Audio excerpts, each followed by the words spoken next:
Adrian's apartment became their sanctuary. Over the next few weeks, they fell into a rhythm that was equal parts thrilling and terrifying. By day, they maintained perfect professionalism. He was Professor Blackwood, cold and demanding. She was Miss Winters, his brilliant but challenging student. By night, they were Adrian and Sera. Lovers. Partners in a secret that could destroy them both. Monday morning's class was always the hardest. Sera walked into the lecture hall, her body still aching in the most delicious ways from the weekend they'd spent tangled in his sheets. Adrian stood at the front of the room, looking impossibly composed in a charcoal suit, writing on the board like he hadn't spent the last 48 hours learning every inch of her body. Their eyes met for just a fraction of a second. Long enough for her to see the heat flash in his gaze.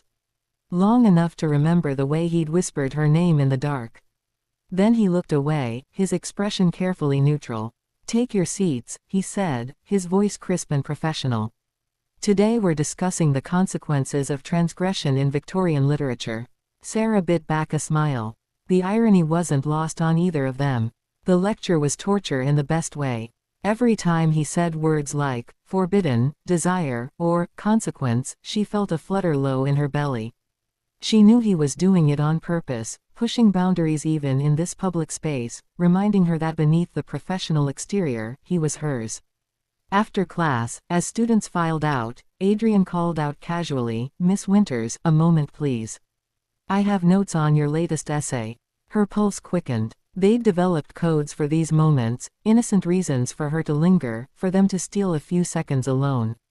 When the last student left, Adrian moved to the door, checking the hallway before closing it. He didn't lock it, that would be too suspicious, but he stood with his back to it, blocking anyone from entering. "Come here," he said quietly. Sera walked to him, her heart racing. He pulled her close, one hand sliding into her hair as he kissed her with barely restrained hunger. "I missed you," he murmured against her lips. "It's been 3 hours and I missed you. Adrian, someone could." I know. He rested his forehead against hers, breathing her in. "Friday night. My place. Don't make plans. I wouldn't dream of it." A sound in the hallway made them spring apart. Adrian moved back to his desk with practiced ease, shuffling papers, while Sera grabbed her bag. Professor Catherine Morris appeared in the doorway, her sharp eyes taking in the scene.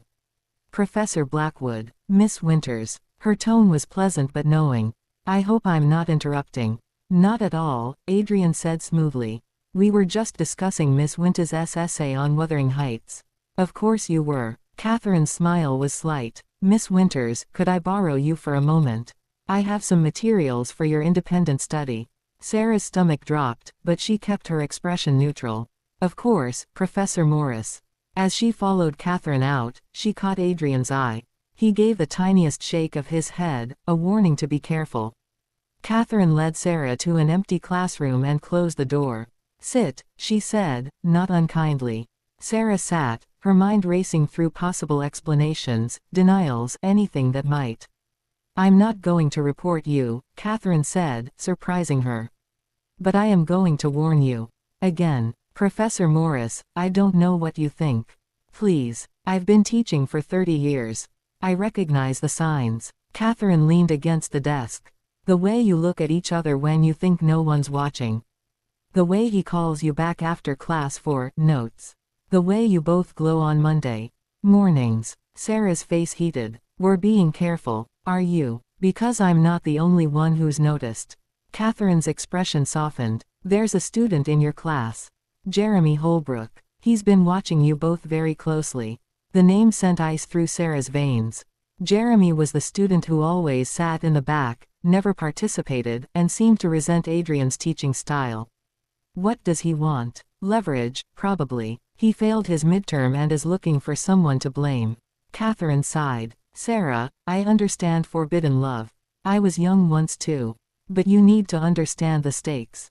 If Jeremy reports this and the administration investigates, Adrian loses everything.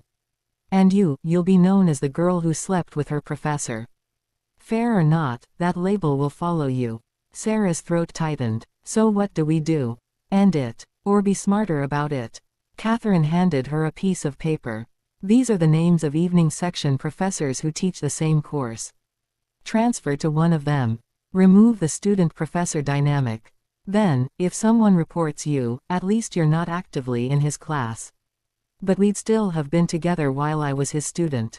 Yes. But it removes ongoing ethical violations. It's not perfect, but it's better than nothing. Catherine's expression was grave. Make a choice, Sera. Because this secret won't stay hidden forever. Secrets never do. That night, Sera sat in Adrian's apartment, curled up on his couch while he poured them both wine. Catherine knows, she said quietly. And she says Jeremy Holbrook is suspicious too. Adrian's jaw clenched. Jeremy. Of course. He's been hostile all semester. Catherine suggested I transfer sections. Remove the student-professor element. That might be smart. He sat beside her, pulling her close.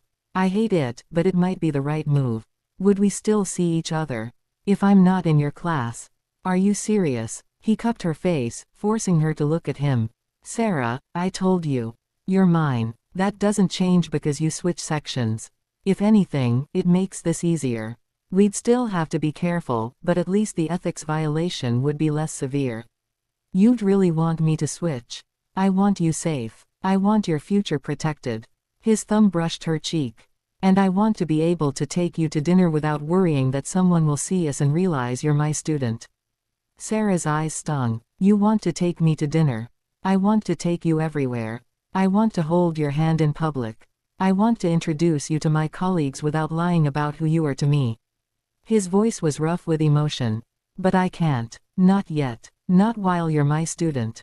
Then I'll transfer, she decided. This week. I'll move to Professor Morris's evening section. You're sure? I'm sure. She kissed him softly. I choose us, Adrian. Whatever it takes. He kissed her back, deep and claiming, and for a moment, the world fell away. There was only them, this connection that defied rules and logic and common sense. I love you, he said against her mouth, the words raw and honest. I know it's too soon, I know we're in an impossible situation, but I love you, Serafina.